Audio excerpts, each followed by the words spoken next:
नमस्कार। आज हम बात करने वाले हैं गोत्र सिस्टम के बारे में। एक ऐसा एंशिएंट सिस्टम जो असल में किसी के जेनेटिक बारकोड जैसा है। तो चलिए इसे जरा और गहराई से समझते हैं। जरा सोचिए, एक हिंदू शादी का माहौल है, मंत्र पढ़े जा रहे हैं और तभी पंडित जी दूल्हा दुल्हन से एक सवाल पूछते हैं, आपका गोत्र क्या है।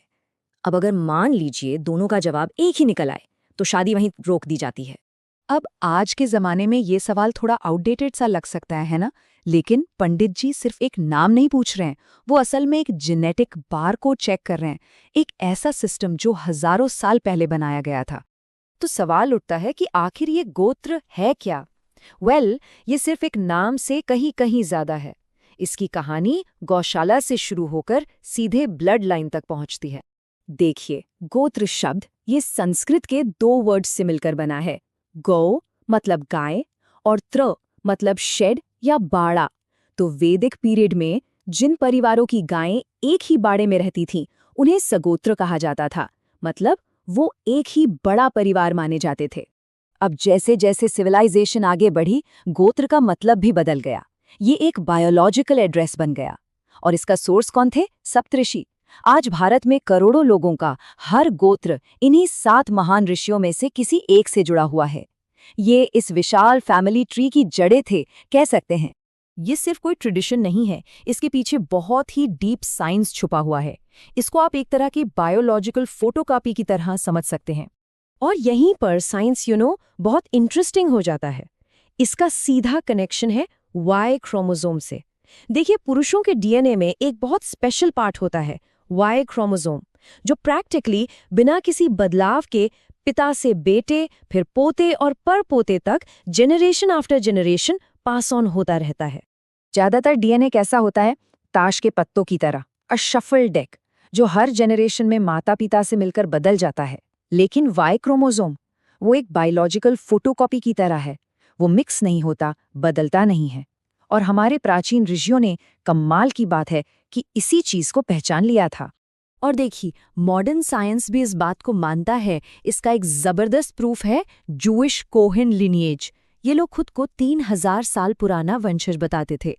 जब साइंटिस्ट्स ने उनके डीएनए की जांच की तो पता चला कि उन सभी में एक कॉमन जेनेटिक मार्कर था। मतलब उनकी हजारों साल पुरानी ओरल ट्रेडिशन साइंटिफिकली सच निकली। अगर हम वेस्टर्न सरनेम्स देखें तो वो अक्सर किसी के काम या जगह पर बेस्ड होते हैं, है ना? जैसे स्मिथ या हिल। लेकिन गोत्र सिस्टम ये ब्लड को ट्रैक करता है, किसी के बायोलॉजिकल ओरिजिन को। मतलब अगर कोई भारद्वाज कश्मीर में मिले या तमिलनाडु में, तो ये बात पक्की है कि उनका एक वाई क्रोमोसोम कॉमन है। तो चलिए अब उस बड़े सवाल पर आते हैं, एक ही गोत्र में शादी क्यों नहीं की जाती? इसका सीधा सा जवाब है एक जेनेटिक फायरवॉल बनाना। एक ऐसा फायरवॉल जो इनब्रीडिंग डिप्रेशन जैसी चीज से बचाता है। इसे सिंपल टर्म्स में समझते हैं। एक ही गोत्र में शादी का मतलब है क्लोज रिलेटिव्स में शादी। इससे इनब्रीडिंग डिप्रेशन का खतरा बढ़ जाता है, जहां जो छुपे हुए हार्मफुल रिसेसिव जीन्स होते हैं वो बच्चों में जेनेटिक डिजीजेस पैदा कर सकते हैं। दूसरी तरफ अलग अलग गोत्र में शादी हाइब्रिड विगर को प्रमोट करती है, जिससे हेल्दियर और ज्यादा रोबस्ट ऑफस्प्रिंग पैदा होते हैं। हिस्ट्री में इसका एक बहुत ही सोबरिंग एग्जाम्पल मिलता है। स्पेन का हैब्सबर्ग राजवंश, उन्होंने अपने शाही खून को प्योर रखने के लिए 200 सालों तक फर्स्ट कजिन्स में शादियां की। और नतीजा, राजा चार्ल्स द्वितीय गंभीर डिफॉर्मिटीज के साथ पैदा हुए और डायनेस्टी ही खत्म हो गई। गोत्र सिस्टम इसी तरह की जेनेटिक डिजास्टर को रोकने के लिए बनाया गया था।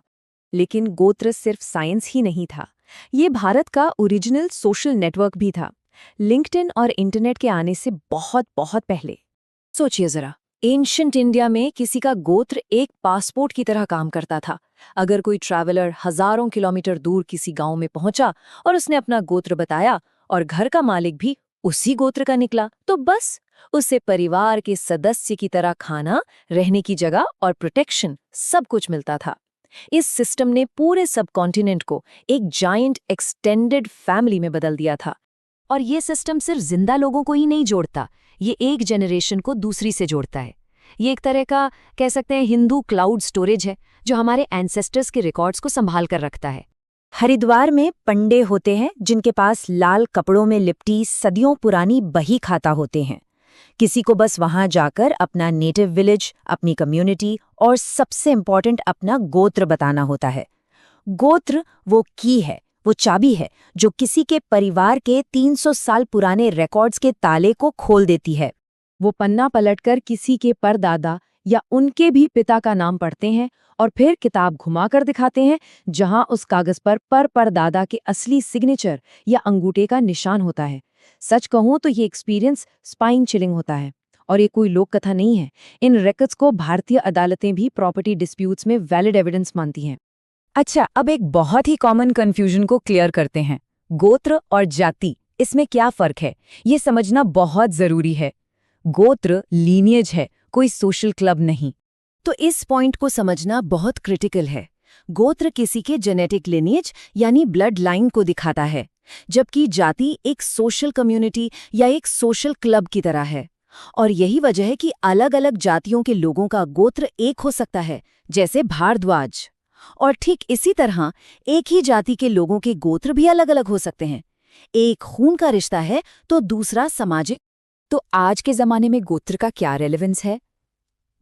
ये एक रिमाइंडर है कि हम अकेले नहीं हैं, हम 5000 साल पुरानी एक चेन की कड़ी हैं। ये एक ऐसा सिस्टम है जिसने सिर्फ जेनेटिक डिजीजेस को रोका, बल्कि एक सोशल सेफ्टी नेट भी बनाया, और हजारों सालों के इन्वेजन्स और कॉलोनियलिज्म के बावजूद ये आज भी जिंदा है। तो अगली बार जब कोई किसी का गोत्र पूछे तो याद रहे कि ये सिर्फ एक नाम नहीं है, ये उस हिस्ट्री को एक्सेस करना है जो किसी के खून में लिखी है, और ये सोचने पर मजबूर करता है कि हर किसी के खून में आखिर कौन सी कहानी लिखी है। ज्ञान ही शक्ति है। अधिक जानने के लिए सनातन एस्ट्रो को लाइक करें और सब्सक्राइब करें।